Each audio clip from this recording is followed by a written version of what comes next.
Alright, so as far as posability goes, she's not half bad. So when you get to the head here, you can spin about 45 degrees before you start getting some friction and have to tilt the head in a certain way to get it to spin all the way around.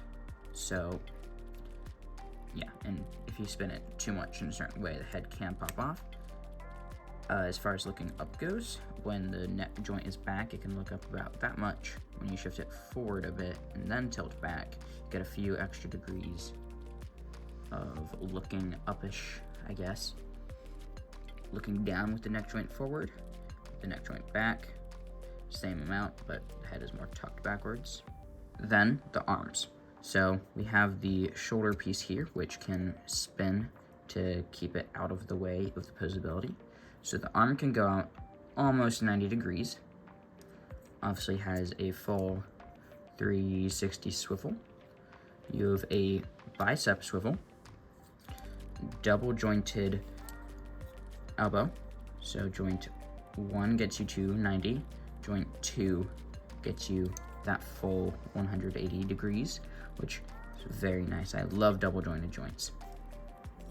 And specifically on the left, depending on what hand you have, the open hand actually has a wrist joint, so you can tilt that like that.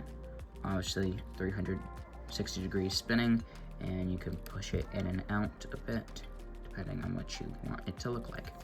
When we come to the waist down here, we do have a full 300 degrees swivel there, and a tad bit, not really anything worthwhile, bit of forward and back there. I think that's mostly due to just the joint being shifted around a bit.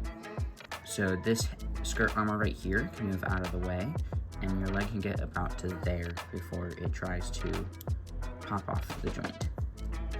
So the skirt armor does actually give you a lot of leeway. As far as backwards goes, that skirt armor obviously prevents it after about that far. Now if you really want to, again, you can bend the knee. As far as forward kicks go, you can do what I did. I personally cut this piece in half so the skirt armors can move independently of each other. Normally they'd be together like this. But with the skirt armor all the way up, you can get a nice high kick. So that skirt armor does not get in the way at all. And coming down to the knee here, we have yet another double joint. So this first joint, the upper one, is more of a complementary joint, giving you just that little bit of extra knee bend there. The second joint is really where you get the rest of the knee bend. So bending that all the way, there's your 90, and then you get just a little bit past that. So if this big old chunky bit right here wasn't here, obviously we'd be able to get a bit more, but then again, it is the Power GM, and he is a chunky boy. And last but not least, coming down to the ankle joints, we have a nice amount of tilt, both up and down. A lot up, actually, so you can do some full-on crouch down poses with flat feet for that nice stability. Going down, like I said, you have a decent amount as well, so you can get those nice launched off, just kicked off poses. As far as tilt goes, got what looks, close to 45, probably more 30-degree ankle tilt inwards, and outwards, it's about the same. So you have just about as much as you would ever need, spread out to about that far.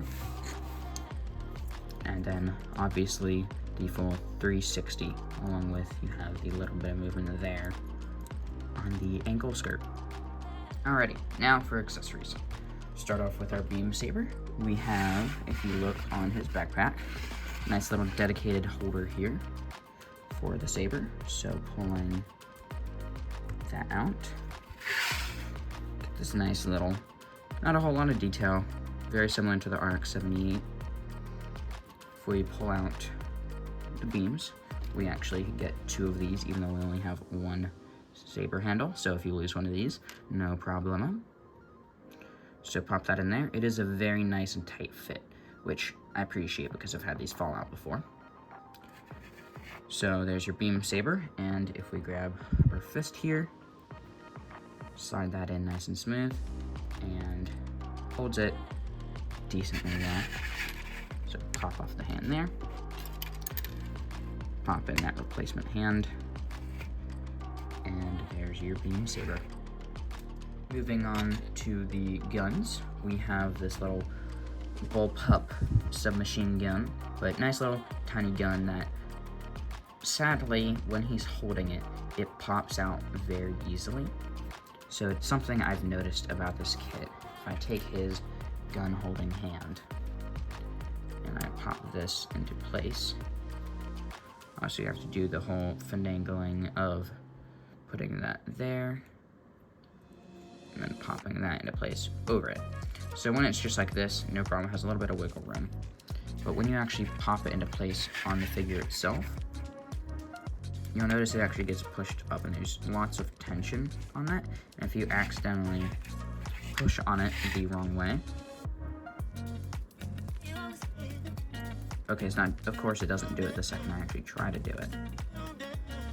But if you touch this the wrong way because of how tight of a fit that magazine going over the forearm is, I've found that the hand can pop out very easily. Moving on yet again to the Hyper Bazooka. So it's like the other Hyper Bazookas we've seen, including it being kind of awkward for the kit to hold. So I've noticed, especially with this kit, I've had a really hard time keeping it actually holding the Hyper Bazooka, which is fairly infuriating. So there's lots of wiggle room there, as you can see. If I hold the hand still, lots of wiggle room there. And I've been having a very hard time actually getting it to not only go in, but then stay without popping out the hand completely, like that. Hold, please. There we go. It is a very, very, very precarious grip there. If that hand shifts whatsoever, that is popping right out. But it can fit, so I'm personally not going to use it too much, just due to it being too much of a risk of me losing. You can even see there, it's already wanting to pop out. If I try pushing that into place, just moving the entire Hyper Bazooka to somewhere it does not want to go. Last but certainly not least, we have the shield. So this I actually find very interesting. Obviously it's your standard Earth Federation mobile suit shield, aside from how it's attached to the kit's arm. So it's this weird little brace looking thing, which in comparison to, for example, the RGM-79, where it is just a simple peg with a bit of swivel there, or even the high-grade RX-78, where it is a very similar peg. So unlike these kits where it can actually swivel independently a bit of the arm, on this kit, it's more of a brace. That when you bring it over here, you'll notice that there is a hole on the actual back side of the arm instead of the side, like most other kits, where it then plugs into place, which you can see right there, plugs in the back. And then the even more interesting thing is it's not permanently attached. I can just hold down on this, and it pops right out of that brace. So it's this strange little disc thingy going back over to the brace. Zoom in on this. Going back to this brace, how you actually attach it. Bring it right here, and you have to line it up and slide it in. So what I find really interesting about that is it does actually keep it way more secure than the other kits.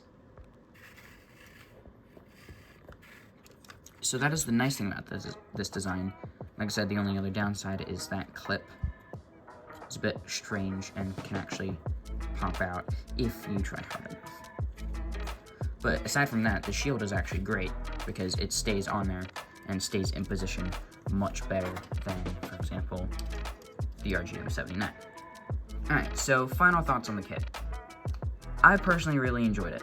Not only was the build experience really fun and with some very satisfying sections to it, For example, some of these parts on the backpack just fit together super nicely. It just felt really good to put together.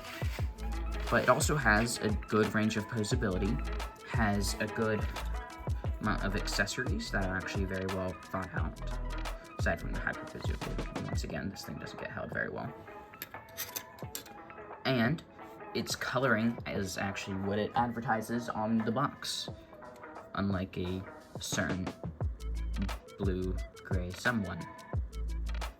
Like I said, the build experience was very fun with some very satisfying sections.